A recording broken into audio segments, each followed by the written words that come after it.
Well, I don't really know what you want, but I hope it's me. Am I right, or am I wrong? And you don't really know. Kakilala kami ni Shawi way back 2015 pa.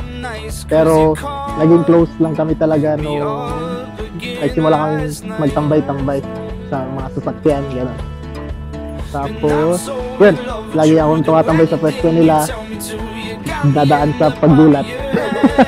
Hanggang sa nagulat na lahat. Tapos, yun, umamin na ako sa kanya, gusto ako sa kanya.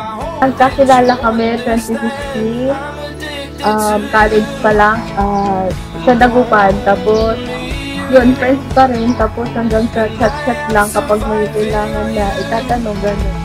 And only you, oh, I am addicted to you. And your face tells me everything that I need to know, 'cause you can't seem to hide your smile. Ilang beses ako tinanong ng tatay ko kung maliligaw ko daw ba. Sabi ko hindi. Tapos nung naging kami na, nag-iisipan ko paano papakilala yung yung tao tinatanong yung maliligaw ko. Tapos yun, hindi na. Ang ending kami pala. Yung ligaw namin parang wala nga eh. Kasi magkaibigan kami. Tapos yun, umamin na lang ako sa kanya. Parehas din, ganun din lang pala. Unang nag-date kami ni MJ, lagi kami tumatambay sa beach, stargazing, kain. Unang nag-date kami, dinala niya ako sa favorite spot niya na beach. Kapag malungkot daw siya, doon siya pupunta. So, yun, doon ko din joke. Hindi ko siya sinagot, siya ang sumagot sa sarili niya talaga, actually. Tapos yun.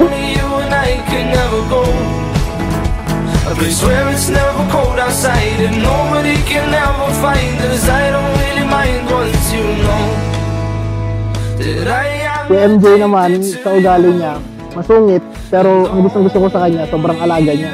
Kahit galit siya sa akin, lagi niya pa rin ako iniisip. Lagi niya akong binabawanan ng damit. Pag nagtatrabaho, may dala siyang tubig ko. Pamuna. Kasi lagi niya ako kinakamusta. Pag wala ako, lagi niya ako hinahanap.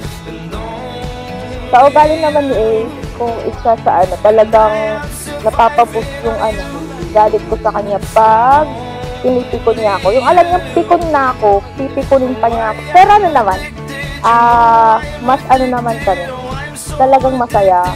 Yung trip namin talagang magkasundo.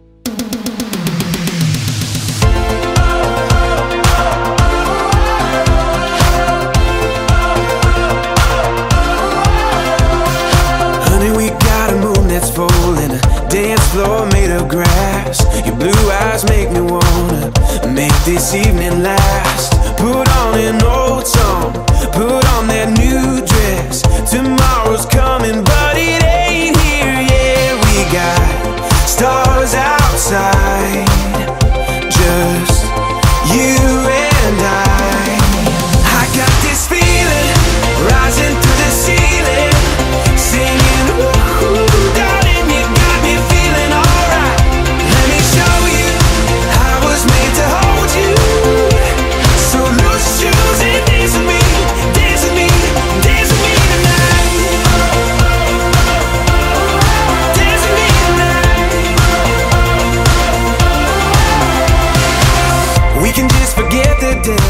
Promise ko sa'yo, baby, may magkakasal na tayo at magkaka-baby.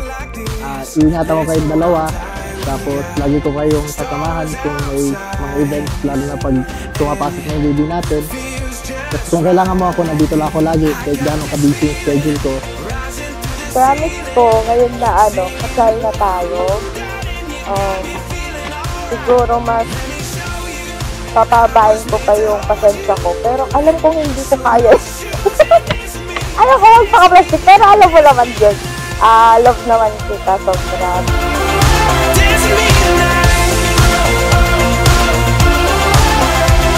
My heart beats fast when we're moving slow.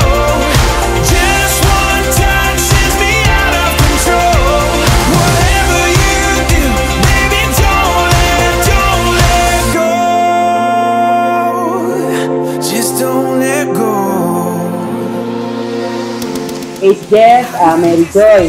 Ngayon na inyong naipahayag ang inyong pagtang-ayon sa harap ng batas, ako na pinagkalooban ng kapangyarihan ng Republika ng Pilipinas, kasabay ng pagtawag sa lahat ng mga narito ngayon upang magpatunay ang siyang nagpapatibay sa pag-iisang bitid na inyong pinagkasunduan, ay akin na ngayong ipinahayag na kayong dalawa ay mag-asawa na. Sabay-sabay po natin ipadama sa dalawa ang ating kaligayahan sa kanilang pagkaisang bitid. And now, you may kiss your bride.